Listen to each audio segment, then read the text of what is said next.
So we. moderating and I couldn't print my notes. So You I like write them down and it took me I like also 20 wrote. minutes. My hand was like, Oh my Actually gosh. also I wrote. did my hotel, which online it had said it had a business centre. Yes. It doesn't have a business It centre. doesn't have. So I had to go to reception and say, hi, please, will you print this for me on your printer?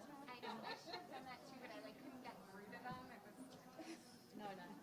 crazy. Are you the organizer? We logistically or Nellie is our moderator. Just to let you know that we have a delegation that speaks Spanish, so we will be interpreting for them. And we have a sign language, a person who is interpreting for them. Okay. You see someone like standing up, Oh, yeah. this person will be the sign language. That's okay. That's okay. Yeah. And if you can like speak slowly, we would appreciate it. Okay. Yeah, we'll try. Thank We'll you try. very much. And stay within our 17 minutes. Oh, it's creeping up. So it's Now that we have to speak slow, Nelly. it's true. Yeah, it's true. Oh, goodness.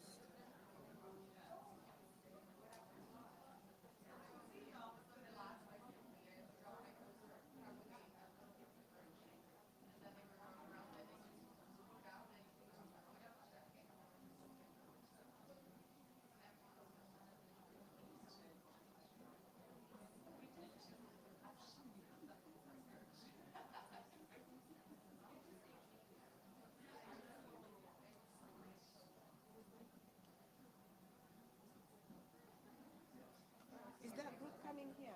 Have a meeting after this.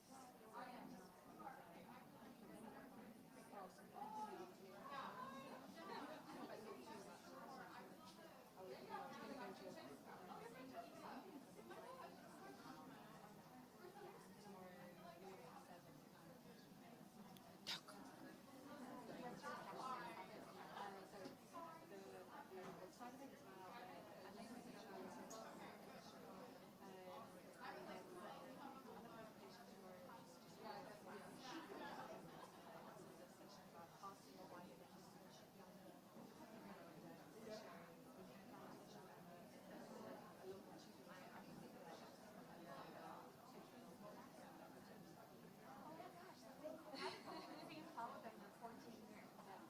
Oh my gosh. You're doing good in the project with Marushi and Francesca, isn't it? Well, Arushi, I've worked with quite a lot of community actually. Fantastic.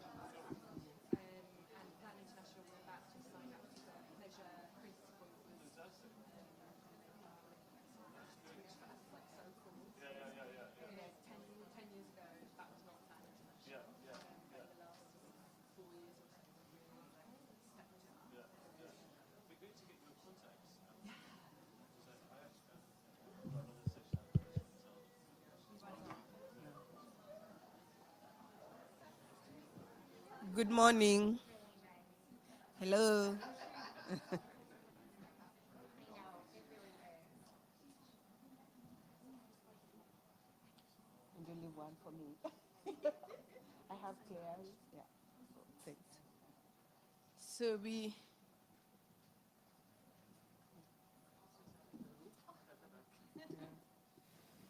So we are just about to start our next session. And our next session is sexual well-being, health and pleasure. My name is Nelly Mnyasia.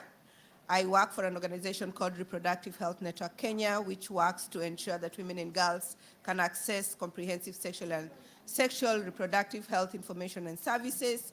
And of course, sexual pleasure is one of the things that we ensure that women and girls can enjoy even after accessing abortion services, when they're deciding to have contraceptives, and also just deciding when and who to have sex with. So I'm really excited to be moderating this session, and it's a very, very exciting session. You do not want to know.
who's not using contraception with his wife said, when it comes to family planning,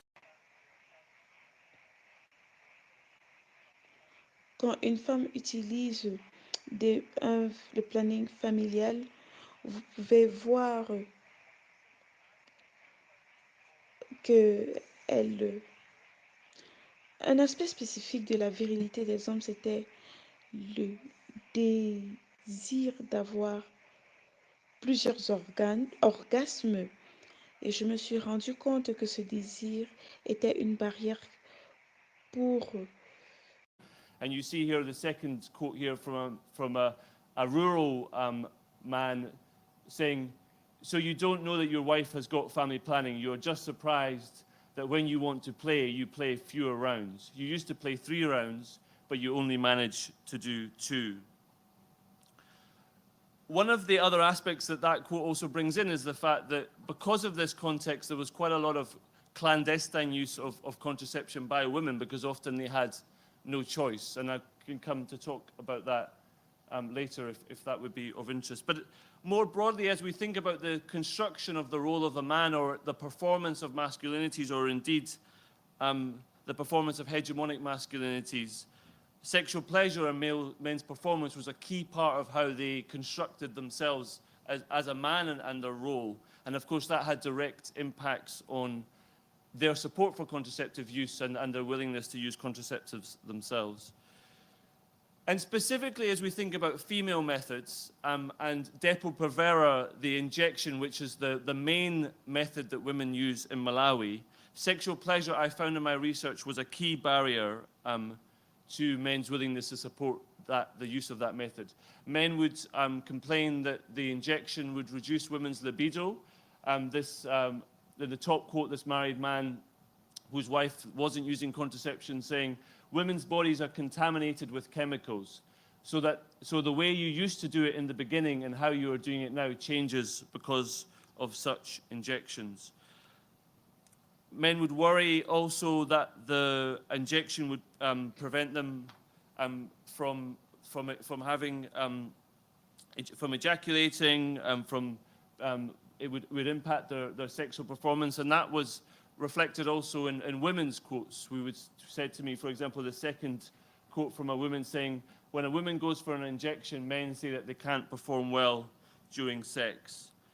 There was a lot of talk in communities about side effects, and of course side effects are not a new issue for us in the family planning community, but when you bring sexual pleasure into the mix, there can be a whole set of other misconceptions and views around the impact of side effects, especially as you think about the injection. And this third quote here from a man saying, women have tumors in their uterus, have bloating when they feel that they are already pregnant.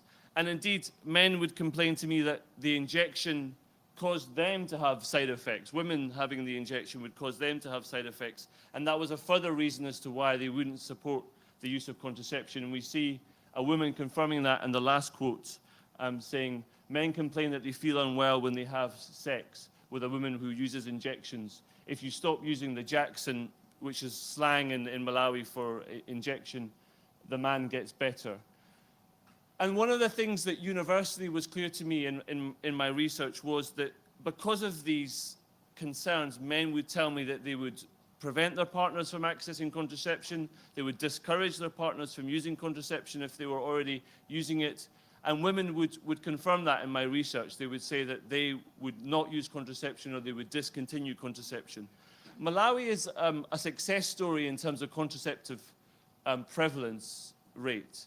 But one of the things we talk less about in that context is the high level of discontinuation. 37% women report discontinuation of contraceptive methods.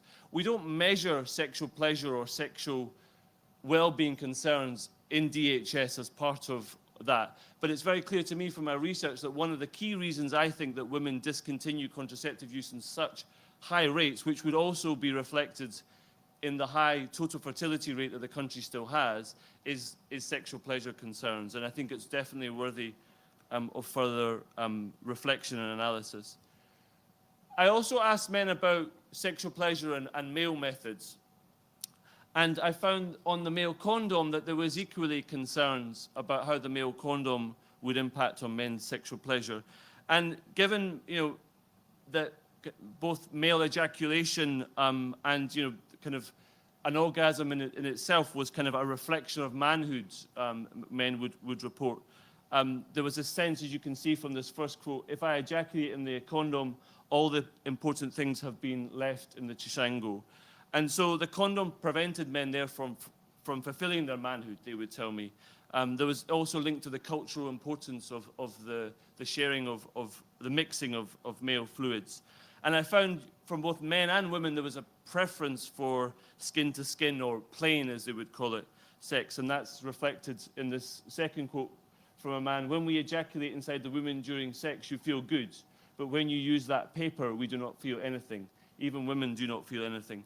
And I think it's interesting to think also the broader context around condoms was often very negative. Condoms were presented as a technology to prevent risk, never really in a positive light. And equally with vasectomy, and I'm going to talk in the next session, just as a plug in Pattaya 5, in much more detail on my vasectomy findings, but vasectomy was an anathema to sexual pleasure. You can see quoted from this man: God created sperms in men's bodies, so should they cut a ligament with the aim of making the sperms not to come out, there is no man that can accept that. And there was a perception that if you get a vasectomy, effectively, you can no longer ejaculate. And of course, that was a huge concern for men. We are all in favor, our gender equality activists as well, I know, as much as we are family planning activists. And I think you can't talk about men's views on sexual pleasure without positioning it within the further context of a desire I found in Malawi for control of women's sexuality and the superiority of male sexuality. And I think one of the views I found shared by both men and women was that sexual pleasure was positioned within not only the superiority of men's sexuality, but a control of women's bodies. And this is confirmed. We have a woman here on the first quote saying, men have authority over their own bodies. They make their own choices to find a woman to have sex with. Women are just followers, and they can't have sexual desires without a man. And I think the domain of sex being a male domain, and then bringing into that domain contraception, which is seen very much as a responsibility of women, was complicated, and exceptionally complicated for women, and especially given there was no conversations about that, and therefore leading, as I mentioned earlier, to many women having little choice but to clandestinely use methods. And we also see that I found a high rate, 20% of men in my sample in relationships reported having multiple partners. And interestingly also, the threat of having multiple partners was often used as a discouragement of women to use contraception. And we see here a man saying, historically talking about the past, my wife was on family planning methods, she got injected and the effect was to last for 3 months, but then the period elapsed and there was no sign of pregnancy. Then I started to have multiple sexual partners. And when she discovered that, she stopped going for family planning. Just a word also on menstruation and how menstruation is constructed. And in society in Malawi, it's seen as dangerous, dirty, in fact, even seen potentially as causing male infertility. And that was a further discouragement for men's support for the use of contraception in the context of sexual pleasure, because there was a strong association that because methods, whether it was real or imagined, would impact and increase women's menstruation, that, as you can see from this quote, women's menstrual fluids connected to the injection enter into the penis and cause problems that weaken the sexual performance of men. So that became a further discouragement for the use of contraceptive methods. And just quickly also to say, in terms of men's views, that they also were concerned that we often don't talk sufficiently enough about their own sexual problems or sexual challenges. And 25% of men reported experiencing sexual dysfunction to me. And as a result, which was seen, as we see here, as like losing your erection was seen as a shameful issue, something that you could potentially be exposed about from your partners. And given the associations between sexual dysfunction and female methods that I found, and male methods for that matter, amongst men, that again became a further barrier to men's support for contraception.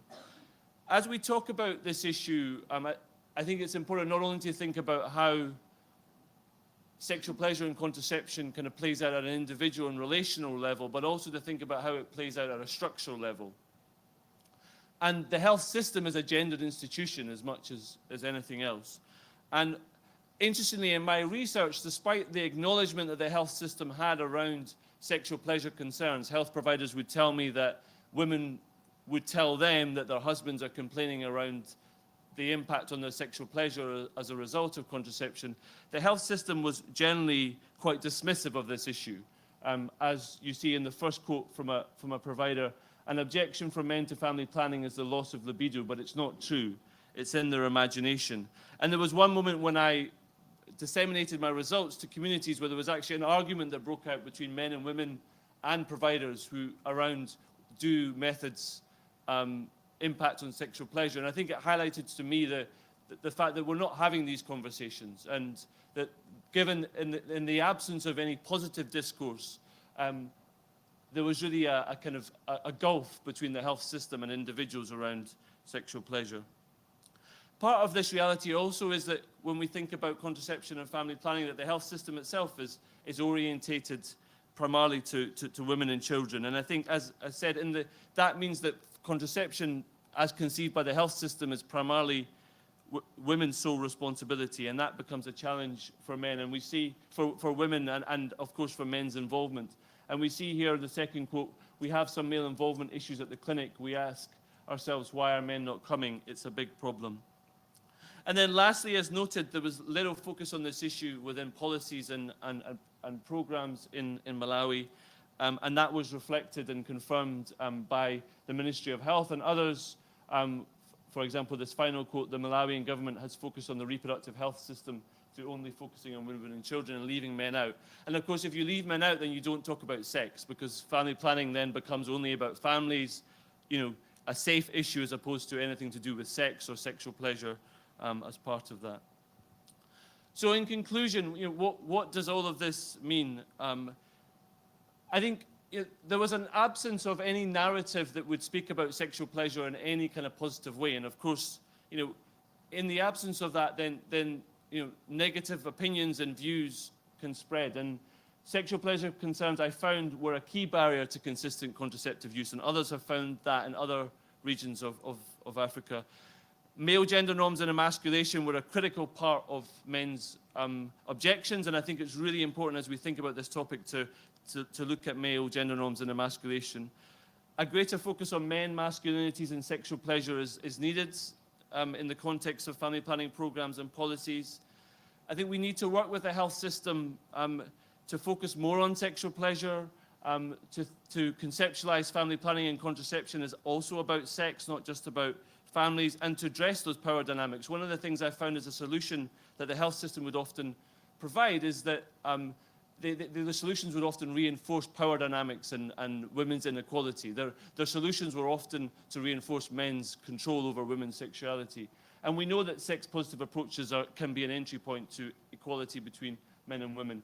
As mentioned, sexual pleasure is barely systematically measured, and I think we should approach this as part of a reorientation of family planning in terms of the engagement of men. But we do need to approach this issue with caution, especially in a context where you have patriarchy and you have inequality, that sexual pleasure conversations cannot become a justification for male sexual coercion. So just quickly to acknowledge my co-authors, Dr. Shima Tariq, Professor Sarah Hawkes and Dr. David Dunn from UCL, Joseph Mpimpila, Gospel Kanyana and Colin Zawawi from Malawi. Thank you very much.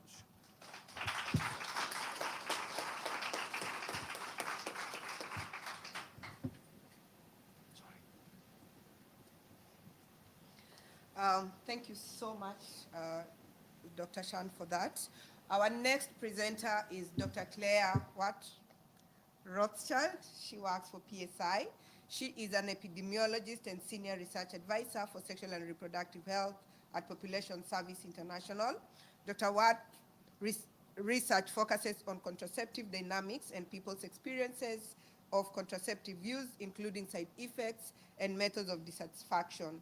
Her topic is integrating sexual pleasure content into a sexual and reproductive health chat box. a mixed method pilot study. We'll be taking the questions after the final presenter. Dr. Claire, welcome. Thank you so much, Nellie, for that kind introduction. And it's such a pleasure to be here. I feel so energized by Dr. Shan's presentation.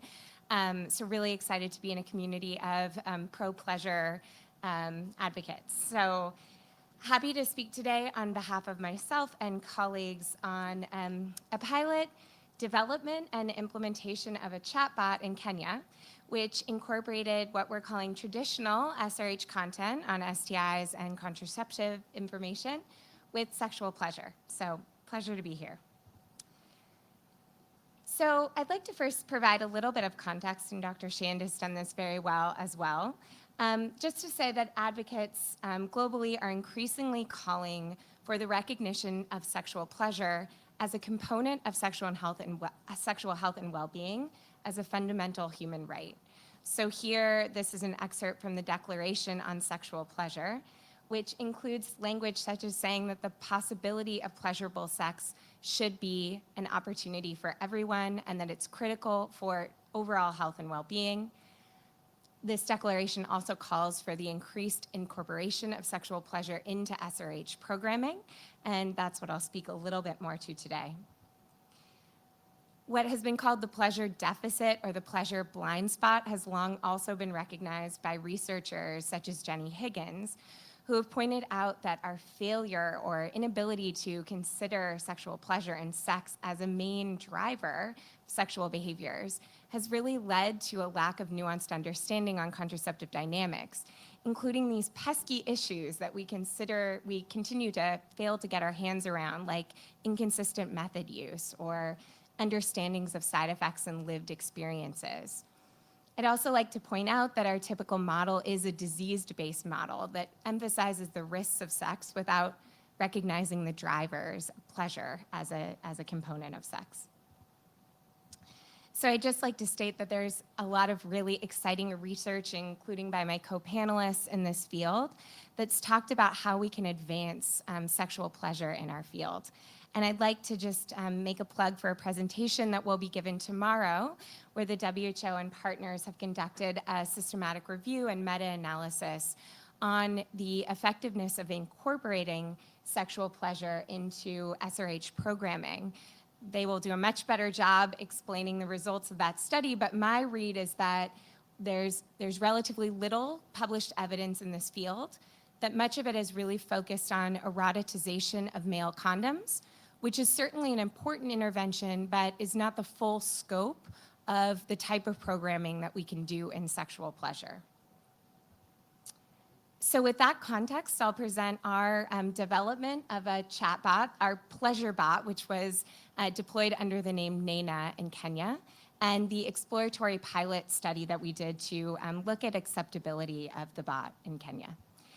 So first, the bot was developed over the course of a year and a half through an intensive design phase with young Kenyan adults, primarily age 18 to 29, including both men and women.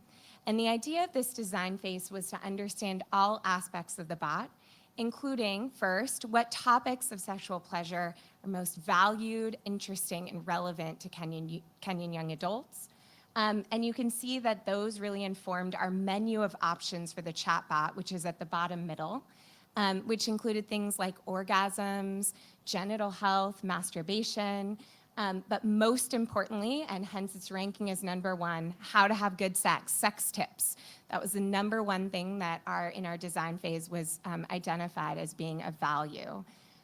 You can see a little bit of the tone and imagery on the right, but what came out was, we want a matter-of-fact tone. It shouldn't be overly medical, but also not overly colloquial. So they really wanted this to be matter-of-fact, straightforward.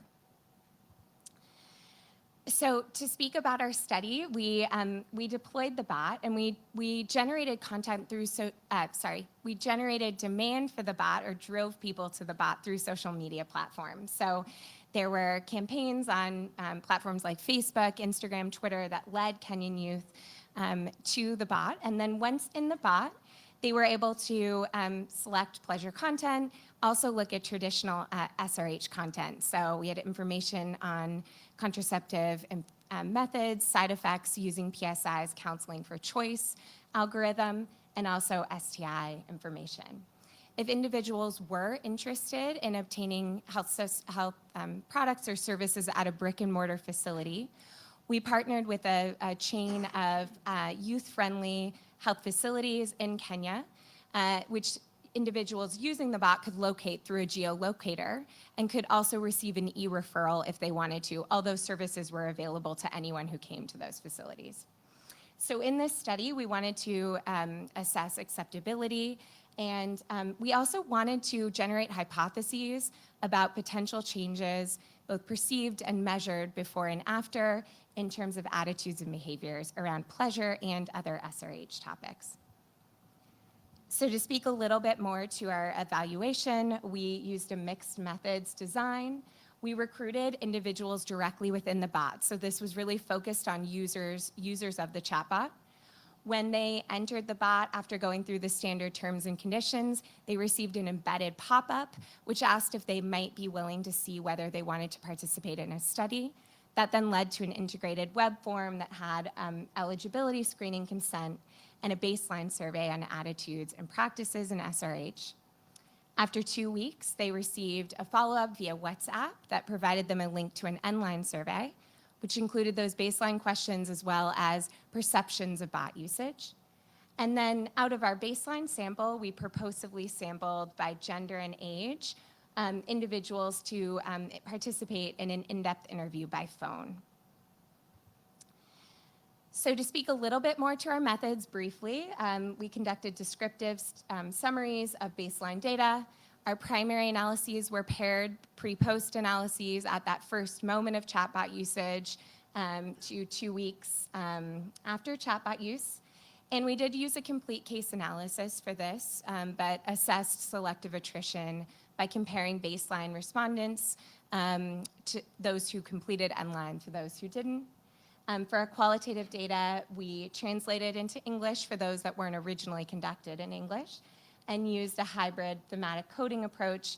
Our analyses were stratified by gender and age. So I'd like to first discuss our study flows. So we were able to screen 830 participants. Of those, 469 were ineligible. And I'd just like to note that a third of those who were ineligible were because they reported no sexual activity in the last 12 months, which I found fascinating and would love to discuss more.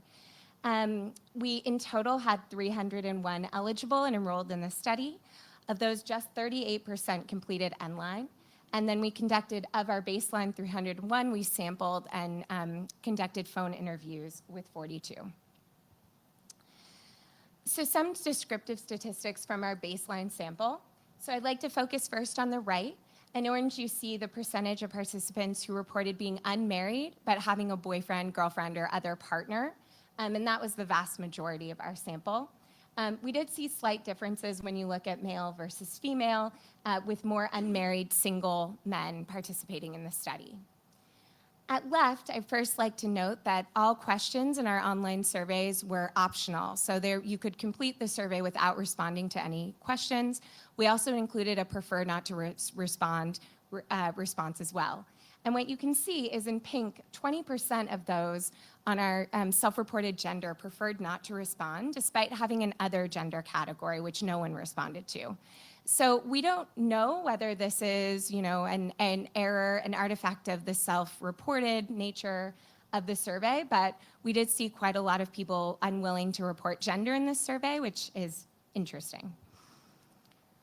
So I'll move on now to some of our acceptability findings. In green, you can see people who responded as good. Blue is very good. And that was the vast majority for people in terms of their trust in the information in the chatbot, how easy it was to understand, how relevant the pleasure content was to their own needs, the overall tone of the chatbot's content, and its ability to understand and respond to their needs within the bot. And this really aligned with the qualitative interview data, in which there were two aspects of the bot that people seemed to particularly appreciate. And that was the matter-of-fact tone, which one respondent described as not beating around the bush. So one man, aged 25 to 29, said, yeah, it was the right way, the right tone. Because, you know, I'm saying when you go for, say, for a mentorship, not many people talk about matters to do with sex and reproductive health. They usually beat around the bush so much. The chatbot was like straight to the point, and it tells you what it is. We also had people say that the on-demand nature of the bot was empowering. So some of our respondents said, you know, yes, the chatbot was empowering. If you come to other health facilities, there are discriminations, but at least with the chatbot, you can communicate when you're at home and get whatever you want from an expert. It's quite efficient. So this respect to their time and the ease of use were really appreciated. Moving on to some of the self-reported behaviors. In blue, you see the survey taken at the first moment of chatbot usage. In pink, our N-line survey. We saw no changes in current contraceptive use or current modern contraceptive use. We did see a significant increase in reported LARC usage from 6% at baseline to 12% at N-line. And these are looking at self-reported comfort communicating with partners. So for each, the bottom line is the baseline survey. The top line, the top row is the N-line survey. And blue is strongly agree, green is agree for those of you in the back. So you can see shifts towards stronger agreement with comfort communicating about sexual feelings and needs with your partner, and also around contraception with your partner. And again, this really aligned nicely with our qualitative data, where people reported that their sexual needs and feelings were more salient and easier to communicate with their partner. So in the first quote, a woman aged 25 to 29 said, after using the chatbot, now you feel like you know there's this side telling you that you deserve to get that pleasure. Girl, go get it. You're like, yeah, if you're wasting my time, just leave. The second quote here was interesting as well, which describes how the chatbot itself was a conduit for easier communication between partners. So one woman aged 25 to 29 said, so there was this one person that I showed the chatbot to, and he was like, you can really answer those things on the internet? I told him, yes, I can, and you should try it. And once they did it too, they felt a level of freedom, and they were able to even talk now. We can freely talk about some things that we couldn't talk about, like contraception, pleasure, and health. So what are the implications of this research? So first, I want to emphasize that this was exploratory, a small study, and there are limitations. The loss to follow-up was high at 62%. While we saw a few measurable differences between those who responded and didn't respond to the N-line survey, there could be differences on many unmeasurables, and that's something to consider when interpreting these findings. The second is that there's no concurrent comparison group. So if we look at our LARC use outcome, for example, an interesting finding, it could be explained, though, by the fact that maybe someone going to a chatbot is also starting a new relationship, and that might influence their contraceptive use. So it's important to remember our pre-post design will control for variables that won't change in an individual over time, but not for those that may be changing over the same time period.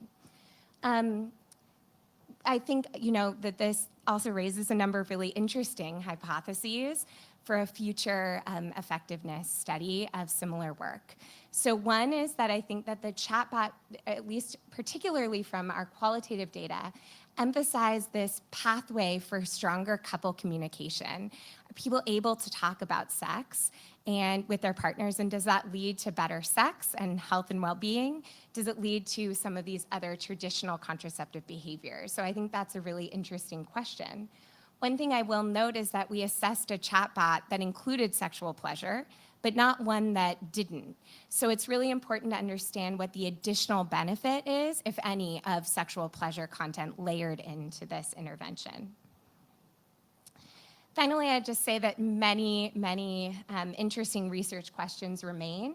And a few that are top of mind for me is, you know, how could this lead to method satisfaction or dissatisfaction? Are there ongoing effects on sexual well-being, rights, and empowerment across the life course?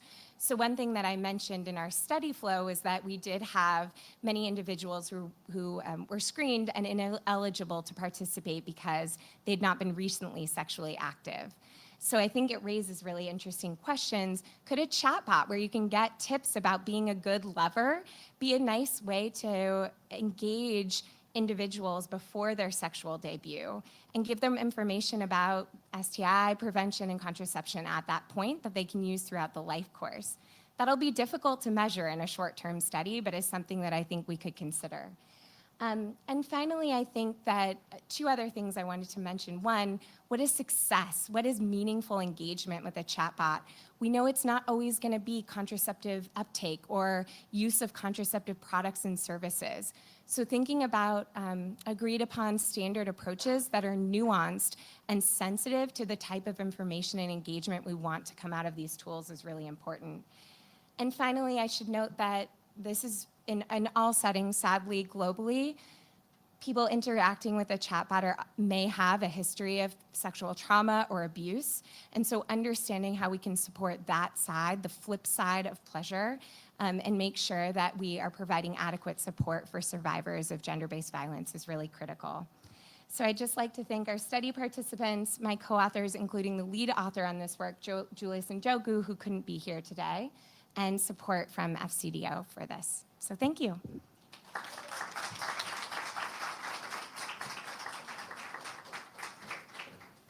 Thank you so much, Dr. Claire.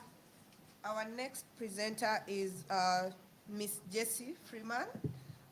She's the global lead for the Sexual and Reproductive Health and Rights at Plan International, which supports sexual and reproductive health and rights work in over 45 countries worldwide, including humanitarian and development contexts. Jessie is passionate about fostering sexual well-being for children and young people, which has led her to deliver sexuality education in preschools, primary, and secondary schools. Her topic is Say It Out Loud, Sexual Well-Being and Sexual Consent Matters, Perspectives from Young People in Ecuador and Uganda. Welcome, Jessie. Great. Thank you very much, Nelly. Yeah, I'm delighted to be here today, very honored to present on this esteemed panel on the topic of sexual well-being and sexual consent.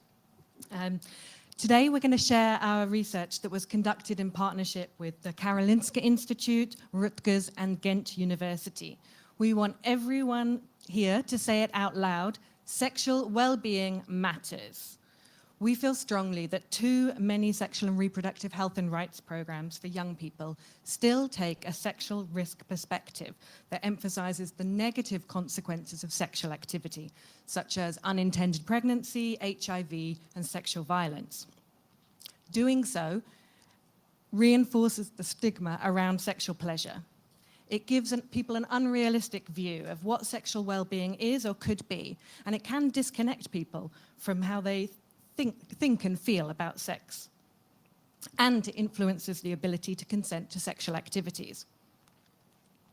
In contrast, positive or healthy aspects of sexuality remain largely understudied, and few studies have explored how young people perceive their own sexual well-being and sexual consent, particularly in low and middle-income countries.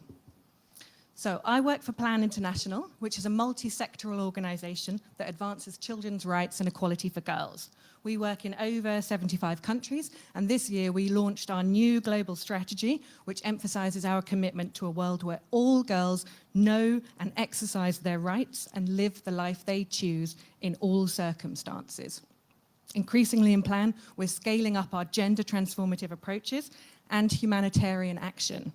Conflicts, the impact of climate change, a hunger crisis, and economic stress all put additional pressure on girls' sexual and reproductive health and rights. So, this research was commissioned by Plan International to understand young people's perspectives on what positive sexual experiences are, including their evolving capacity to consent to sex and what contributes to their sexual well-being.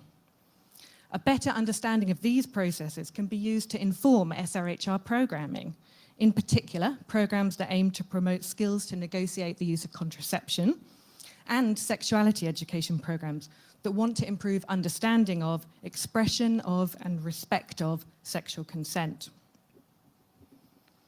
So, following a rapid literature review and expert consultations, we conducted a qualitative study in 2021 in 2 urban settings in Ecuador and Uganda. We applied the Rutgers Explore methodology, which involves working with young people closely during conceptualization, data collection, and analysis. The research provided the opportunity to apply the new conceptual framework from Augustine and Van Rooijvik on sexual well-being and healthy sexuality development. This framework draws on theories related to gender empowerment, human rights, social, ecological, and life course perspectives. I'm just going to share today some key aspects of this framework, which focusing on 6 interrelated domains of key competencies that are central to healthy adolescent sexuality development. So 1, sexual literacy, involving age and developmentally appropriate understanding of the human body, relationships and SRHR. 2, gender equitable attitudes that support gender equal norms related to the social and cultural roles, responsibilities, rights and capacities of men and women. 3, the respect for human rights, demonstrating respect and empathy for others, understanding privacy and consent in relation to self and others. 4, critical reflection skills, encompassing the ability to critically assess and challenge harmful norms and messages related to gender and sexuality. 5, coping and stress management skills, to deal with, to learn from negative experiences and to handle pressure related to social and sexual expectations. 6, the interpersonal relationship skills relating to the ability to communicate, to assert values and preferences, and to negotiate in both intimate and social relationships. The research also highlights the role of influencing factors in shaping if, how, and when adolescents are able to use these competencies to achieve a sense of sexual well-being. So, to kickstart sharing our findings, I'd like to share with you a short, youth-friendly video animation that was made to describe what we found. This was launched for a campaign that we produced for Valentine's Day earlier this year.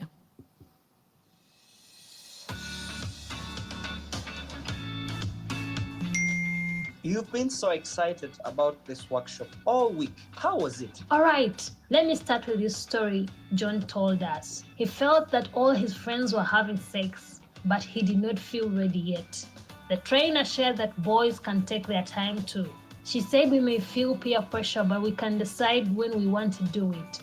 I was a little surprised. I did not know that boys thought about this. In movies and shows, boys are always ready for sex. Yeah, I thought only girls felt the pressure to have sex. I asked the trainer what is the best way of saying yes or no to sex. She explained that sometimes we speak through our words and other times through our body. She says it's best to communicate openly and clearly with our partners and to make decisions we are both comfortable with. She reminded us that information and services are important and that we should protect ourselves. I wish I had learned about relationships and consent before. OMG, I can relate. Even now, I still find consent really complex. I really want to learn more about it. Sophia told us how she really enjoyed sex with her boyfriend. She likes it even more now that she's a bit older and more experienced. We were all so curious about how she had such a positive experience. She told us about a comprehensive sexuality education her and her boyfriend had received. They had learned about relationships, gender and sexual diversity, safe sex and female pleasure, and had even gone to get condoms together. Sophia is also very close to her parents and is able to confide in them. Wow, that sounds amazing. Yeah, you know, it's so weird talking about this openly, but it feels good when we speak.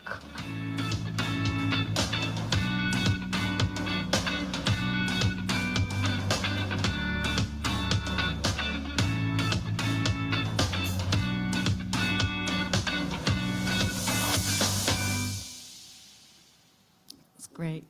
Thank you very much. Okay. And now I move on to a less exciting, less vibrant way of sharing the details of the findings.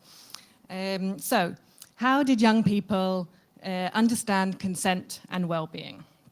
So, on the sexual well-being side, only a few young people explicitly tried to provide a definition of sexual well-being, ranging from perceptions of sexual well-being involving pretty much everything, to more specific understandings relating to feeling comfortable in intimate relationships.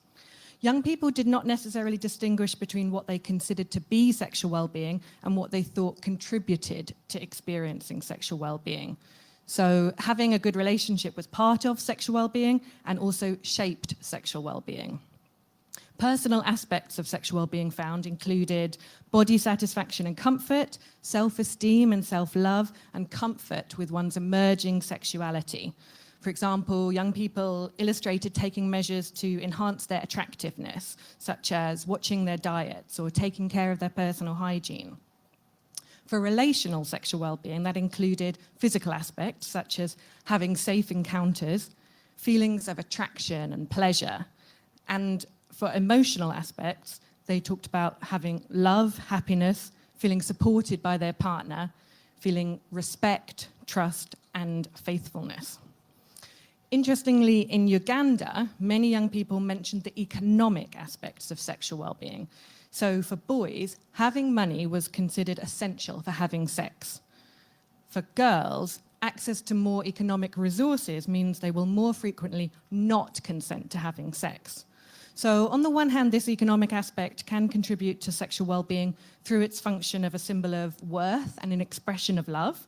However, the increased power imbalance can encourage young women to engage in sexual activities even if they don't actually want to.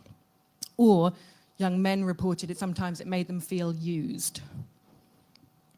But as mentioned before, most young people did not experience sexual well-being in their relationships. And some said that even the idea that a partner could fulfill all your sexual expectations was too ambitious. So in Uganda, young women spoke of how the fairy tale doesn't exist in real life. Young men will not be faithful, although that is considered ideal. Consent is a new concept. So some said they had never heard of it. Others had their own understanding of consent, and it was always complex, not a formal yes or no. We can see 4 types of consent. Direct verbal signals, so verbally asking for it. This was barely used, and if used, was mainly by boys. Direct non-verbal, so a touch, responding to a kiss. This was most common. We also saw indirect verbal, so inviting someone to come and visit you, asking to watch Netflix, that type of thing. The indirect non-verbal, this included accepting a gift, dressing provocatively, befriending someone's sibling or parents, or going to a boy's home. So we could see that sexual consent needs to be interpreted and is mostly assumed. This opens a window for misunderstanding and sexual risks, including of violence and abuse, which did come through often in the research. Consent is heavily gendered. For example, in Uganda, there was an assumption that boys initiate sexual activities and girls are expected to refuse. And if girls do say no, boys say that doesn't always mean no. Consent is difficult to apply in casual relationships, especially for girls. It's easier to achieve in serious relationships and for older youth. So, in summary, traditional gender norms are a key barrier for sexual well-being and sexual consent. Young women face more challenges than young men. Consent is usually given through non-verbal clues and is often misinterpreted and/or assumed. Most young people did not experience sexual well-being in their relationships. Young people wished to have a more open and warm relationship with their parents, and they were disappointed that their parents didn't provide SRHR information or share their own experience. There's a real sense of feeling let down by your parents. And young people wanted to learn about sex and sexuality from an earlier age. So we got 3 sets of recommendations coming from the research. General recommendations call us to embrace a sex-positive approach and to engage youth in sexual and reproductive health rights, programming and influencing. Our second set of recommendations is around strengthening individual agency. So here, the focus is on comprehensive sexuality education to address positive sexuality and promote understanding of gender and power dynamics, including increasing understanding of and building skills to recognize and express consent, and to involve families in this. And lastly, we also recommended efforts needed for a more enabling environment, which means challenging negative gender norms, ensuring that legal and policy frameworks on age of consent do not restrict adolescent and young people's rights and access to SRHR information, education, and services. Sexual well-being is not just a private matter. We also need to invest in more research, including examining skills for an understanding of consent as an outcome of CSE from evaluations. So, what are the contributions of our research? So first, using a newly developed conceptual framework to explore both how young people understand sexual well-being and how it is influenced by individual and societal factors. Therefore, we can see that approaches to young people's sexual well-being, and in turn their sexual and reproductive health and rights, must be multi-pronged and holistic. Second, the research sheds light on young people's perspectives in settings where such issues remain largely unexplored. Having data from 2 different countries in different regions allowed us to identify the commonalities as well as the context-specific factors that can be used to guide our programs and future research. And third, our findings highlight the importance of adopting positive and pleasure-based approaches to sexual and reproductive health and rights that center the empowerment of young people by recognizing them as rights holders with agency and the evolving capacity to make decisions. Our findings show that love and care are important to both boys and girls, especially in longer-term relationships, and that this promotes sexual well-being and consent. Similar to social and gender norm change interventions that replace harmful norms by building on existing positive norms to provide an alternative, the importance of caring can be built upon to promote positive peer and gender norms for being a good lover. So thank you very much. I'd like to thank my fellow kind of co-researchers and the partners in the room. And Sarah De Meyer from Ghent University and our youth researchers in Ecuador and Uganda. Thank you very much.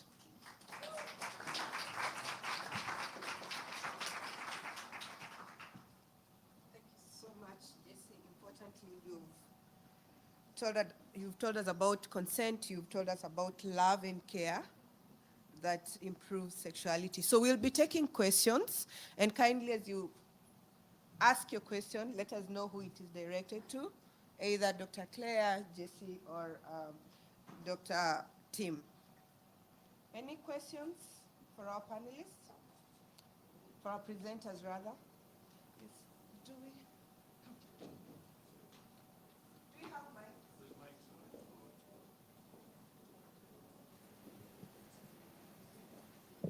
See if we're turning it on. Maybe there? It just... Hi, can you hear me? Yeah. Hi, everyone. My name is Leanne Gonzalez. I'm from the World Health Organization. I wanted to congratulate you all. This was a really interesting panel. My question is kind of based on things that I heard from Dr. Shan's presentation as well. I mean, it came across all of them, but there's a lot of rich qualitative evidence that you've all shared about just how diverse sexual satisfaction and sexual pleasure, sexual well-being more broadly is conceptualized. And so I guess my question, and maybe specifically to Dr. Shan, because I think you alluded to it specifically on the need to kind of assess, presumably quantitatively as well, sexual pleasure. How? How do we do it? What are your thoughts on what we need to do? Because as we saw, in Uganda, for example, the ability to receive gifts is something that is really valued, and that's something that, you know, we absolutely should be respectful of in a local context, but, you know, might be very counter to how well-being might be conceived in an area that values independence and, you know, individual autonomy or like, you know, traditional norms of feminism, et cetera. So I'm very curious to just hear your dreams, your aspirations for how we move to quantitative measures that can provide some sort of globally relevant assessments of well-being. So to Dr. Shan, maybe specifically, but I'd welcome anyone else's thoughts. Thank you, and congratulations again. Yeah. Thank you so much. Probably before we take another, before Dr. Shan responds, do we have any other questions? Great.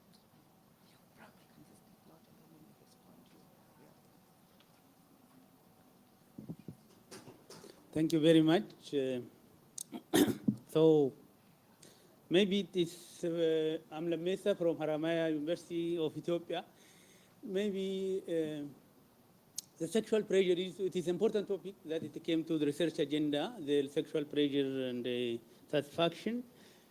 The issue is, I heard from the first presenter, I'm sorry if I miss, condom is one of the negative effect against sexual pleasure. These are some of the things again that we need to also figure out. The physical, if you think about the physical sexual pleasure, the sensational aspect, but what about the risk? Thinking about the risk that they may get exposed to STIs or unintended pregnancy also may have another mind aspect of maybe losing sexual pleasure, because thinking about the risk, because pleasure is not actually in the physical sexual anatomy, it is just in the mind. How can we make this combination and measure actually sexual pleasure using tools that people can express and that they can explain? Sometimes pleasure is the work of mind, it is not the work of physical sexual anatomy or sexual body. So that not complicate even measuring this aspect of sexuality practically. The other aspect is maybe sexual pleasure must sometimes be connected with the purpose of having sex. And traditionally, a purpose of having sex is connected with reproductive purpose. Now it is for pleasure, for enjoyment.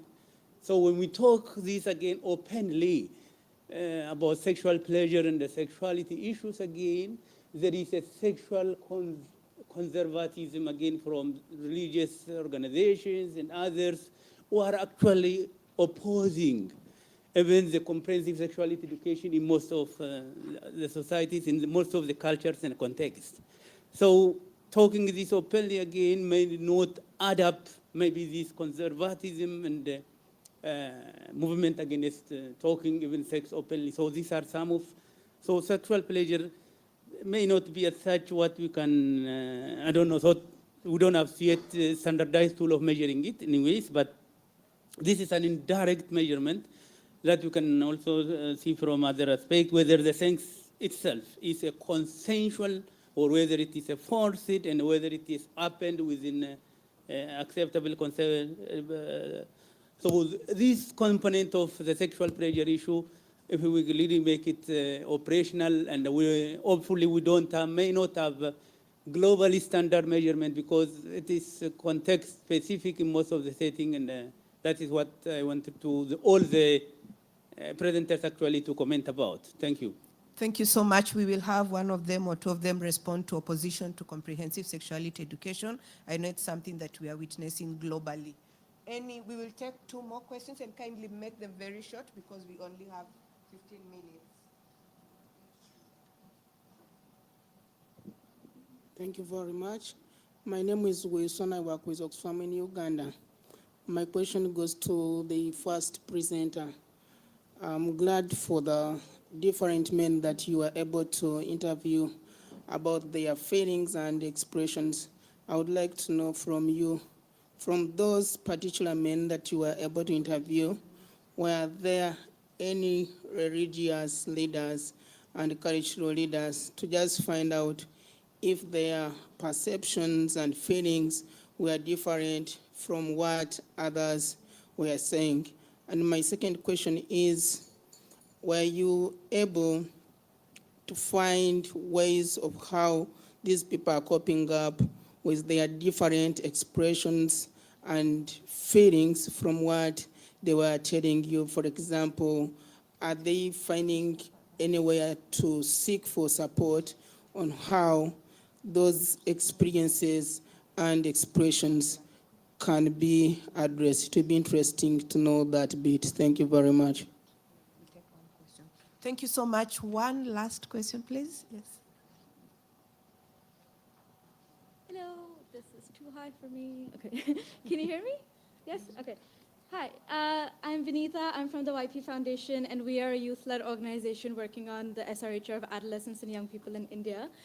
So firstly, just thank you for a great session, and I'm really glad that we're highlighting pleasure, since that's not something that we've spoken about much at this conference yet. So thank you for that. My question is to everyone, basically, just asking about the data that you presented. Within that, there wasn't really any specific mention of queer people, for example. So has there been any effort to reach out to queer people specifically? I know in the chatbot we mentioned that when people were reporting their gender identities, some people opted for the third option, but of course we don't know what that means in terms of their gender identity. But firstly, is there a specific effort that we're making to reach out to more marginalized people, such as queer people?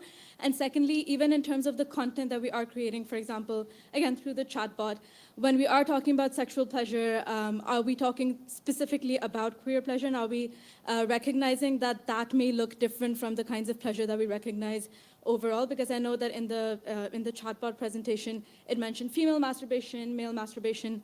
But again, those experiences look very different for queer people. So just want to know if any kind of action is being taken towards that. Thank you. Thank you so much. Dr. Shan, probably you can start off. Thank you for these really interesting and thoughtful questions. Just to kind of respond to them in order. I mean, Leanne, I think what you're saying is important, but I'll kind of also respond with a hesitation. One of the interesting things about doing mixed methods is that you get to kind of see the contradictions, and I'll give you a very specific example. So in my survey, men would come out as being equitable, especially around women's rights. So men would say, yes, I support women's rights. I think it's right that women should get access to equal employment like men. Qualitatively, if you speak to these same men as I did in communities, they would say exact opposite. And I think increasingly on women's rights, I think men know the right thing to say. And so I would kind of, I think there's quite frankly, a kind of a desire sometimes to rush to the quantitative in this field, and especially, broadly within family planning. I think you really need to have both. They both have a really important role to play.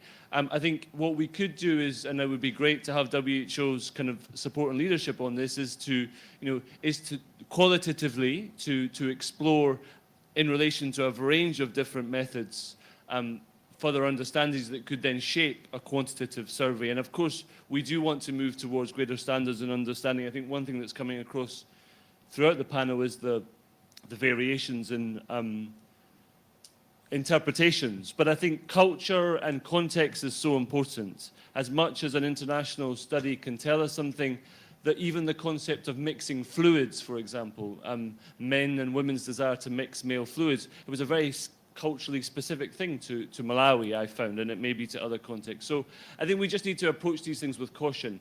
And I think we've got a lot more that we need to do. I mean, this concept wasn't even mentioned once in the panel, in the main opening of the session yesterday. So I think, yes, let's build on this, but we've got a way to go. But I would certainly support more broadly what you were saying.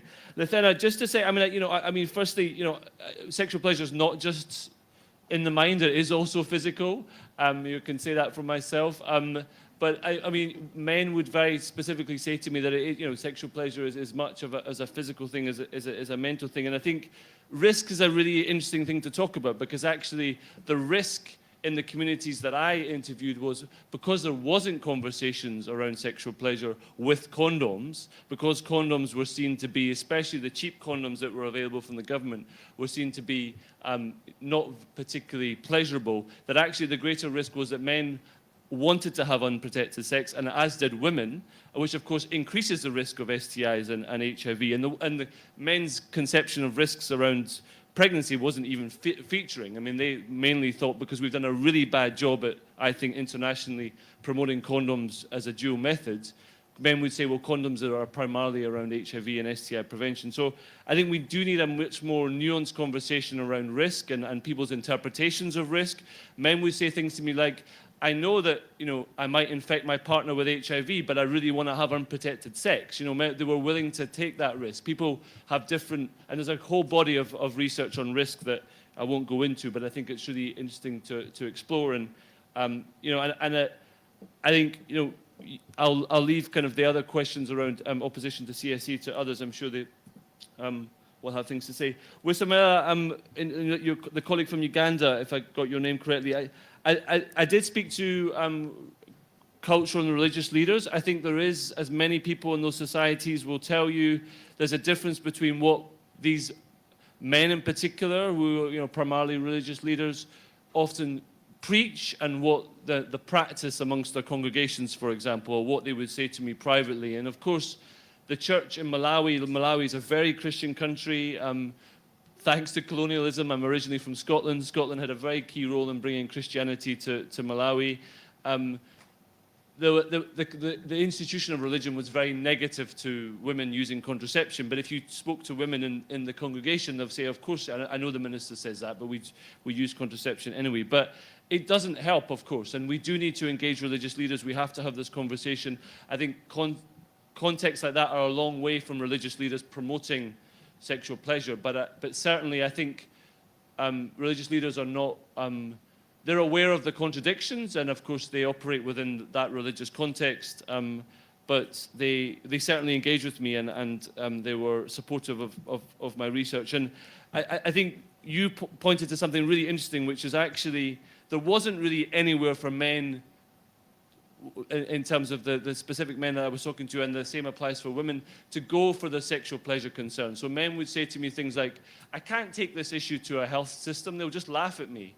And I think that is, you know, the importance of some of the research we've heard here today in terms of bots and other things, that there isn't actually anywhere other than the internet or men's friends where they would get sufficient information. Men were embarrassed about talking about it more officially, and so there wasn't a source. If I had a sexual problem as a man in Malawi, I would go to a traditional healer, and I spoke to a lot of traditional healers, and they would tell me, yeah, men are coming through the door around sexual dysfunction concerns, infertility concerns, other concerns, and that's often where a lot of men go in that context. And yeah, just to say quickly on queer pleasure, really important point. Unfortunately, Malawi is a pretty homophobic country, and I found, and so I wasn't prescriptive around people's sexuality, but the reality was that nobody was willing to say that, you know, it wasn't necessarily measured, but it was primarily ended up being a study on heterosexual relationships, because that was the primary context in which the respondents were operating. Thanks. Dr. Claire? Sure, thank you. Thank you for the questions. And I think to Leanne's question, I think it's a really interesting one. And I think Tim spoke to it well, but I would just add that there have been some interesting quantitative measures proposed recently that would define what's good. If we have a binary variable, our one value, as something that's aligned with preference. So rather than saying that we believe this is what sexual health and well-being should look like, we let people define what it looks like to them, and then we define that variable based on concordance or discordance with their aspiration or their idea. Now, of course, it's going to be much more complicated than that, but I do think that provides an interesting way forward. That type of variable can be really difficult to measure in trends because different movement can be based on either value in that concordance. So not saying that we can't measure things, the component parts as well, but I do think that to me, is a really interesting new area for advancements in measurement, and I'd love to speak with you more about it. To the last question, I didn't catch your name, but to the third question, I think it's an incredibly important point. I was really interested when we looked at our results, because we saw such low missing lists in the other variable were refusals to respond, and yet had no one come out saying that they categorized themselves as other, but did have a high number, relatively high proportion of people who said that they didn't want to respond to that question. So again, something that I wish that we had a priori included more in our research design. And I think it needs to be increasingly incorporated into the content of the bot as well. So in the design phases, there, as Tim said, wasn't an exclusive, an approach to exclude queer young Kenyans, but I think our dominant design partners were heterosexual, and I think that that's a gap, because particularly this type of service could be incredibly important for queer individuals who are going to be discriminated against, unfortunately, at brick and mortar health services. So something that we are working on as we adopt the bot and deploy it in South Africa, redeploy it in Kenya, and expand it to Uganda. So thank you so much for a really important question. And I'll hand over to Jessie. Thank you. Thank you. I'll speak a little bit to the topic of comprehensive sexuality education. First of all, to say the topic of family planning, the title of this conference, it doesn't resonate with the majority of young people. It doesn't reflect their everyday lives. Yeah? We need to think about sexual and reproductive health and rights more broadly. Comprehensive sexuality education is hard in every country in the world. Everywhere we face opposition to comprehensive sexuality education. But everywhere, a first step in the journey, the second step in the journey, the third step in the journey is possible. It's a journey and we can do it. And our governments have made commitments to deliver CSE. I might encourage you to join tomorrow the side event being held by Rutgers at 7 a.m. tomorrow morning, where you can hear many exciting examples of how organizations are delivering CSE in difficult settings and difficult circumstances. For example, in Plan International in Myanmar, we're managing to deliver age-appropriate, sex-positive and inclusive CSE even in the face of the military coup and during COVID and with young migrant populations. It's difficult, but when we're determined and passionate and we understand this is important, it can be done. Young people want sex education and they want it from an earlier age. And when they're not receiving it from their schools, from their parents, they go out and find it on social media from their peers, and the information they can receive is often misleading. So we really need comprehensive sexuality education. I also wanted to talk to the question from the YP Foundation. It's an excellent question. Unfortunately for us, reaching out to queer people was a limitation of our research. We didn't purposefully sample LGBTIQ young people, and this was because of ethical reasons, because same-sex relationships are criminalized in Uganda, and this was considered to be a really high risk. So this was not done, and is a limitation of our study. But yeah. Thank you very much. Thank you so very much. I think we have heard from the three presenters. Importantly, even as the ministry, as we think about family planning, programming, let us prioritize sexual pleasure. As we think about opposition, I mean, they enjoy sex, so can they allow people to have sex? Can we have conversations on comprehensive sexuality education, right from childhood to adulthood? Thank you so much. It was a pleasure moderating this session and having all of you here.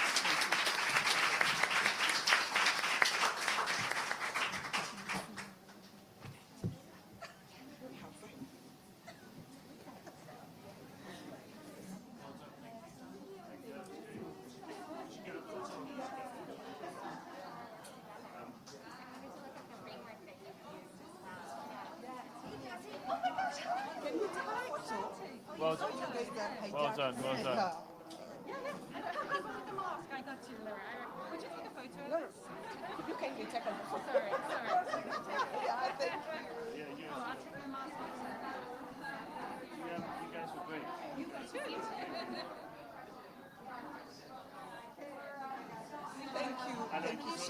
share with you in the I group. agree. I mean, family planning as a concept. I mean, it's historical, but but that's why people talk about families and not sex.